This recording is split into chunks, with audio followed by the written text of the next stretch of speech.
What's up, everybody? Today we're going to talk about prohormones versus steroids. What are the differences? Okay, a lot of times people ask, is this stuff steroids? Well, the answer to that question is yes, the short answer anyway. Believe it or not, back in the year 2014, they had a Steroid Designer Control Act that basically said no more methylated compounds, meaning there was a lot of companies that were selling steroids as dietary supplements.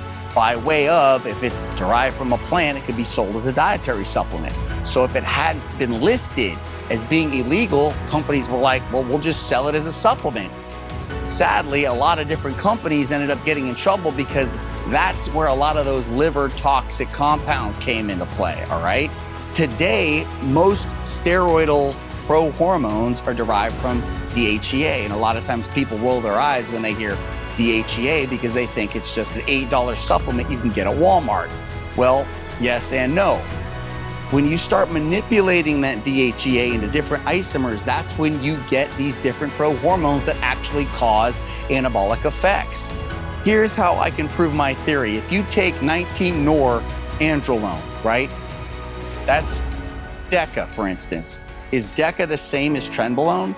No, it's not. It's very different. When you start moving carbon and hydrogen around, it makes a drastic effect on the actual compound. It makes it far more androgenic and more anabolic, right? The same thing can happen with DHEA. When you start manipulating that molecule, you can get other compounds to raise levels in your body, such as testosterone, or even a 19-nor-DHEA will raise that norandrolone, or maybe even that trenbolone inside your body. You can convert different steroids with these prohormones, and that's where we're getting these companies coming up with these different compounds that are giving people gains, okay?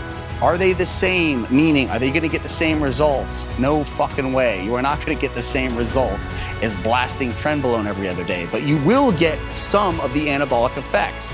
So I would say a good rule of thumb, if you're talking about a mild TRT treatment, you'll probably get about 60% of what you would get if you're doing a mild TRT treatment with a prohormone, okay? If a test booster is gonna raise your test levels from 300 to 380, a prohormone might raise them to 500 or 600, but they're not gonna take you over to that 1,000 or blow you off the charts like you would if you were injecting the compound. Just remember, guys, all this shit is derived from plants. I know a lot of people think when they think of steroids, this stuff is derived from gorilla sperm or horse testicles, or maybe even throwing, I don't know, donkey frickin' dicks inside a blender. That's not how this shit is made, guys. It's all made from yams and soy.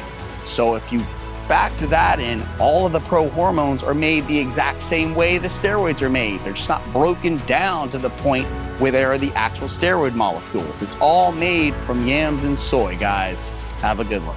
Bye.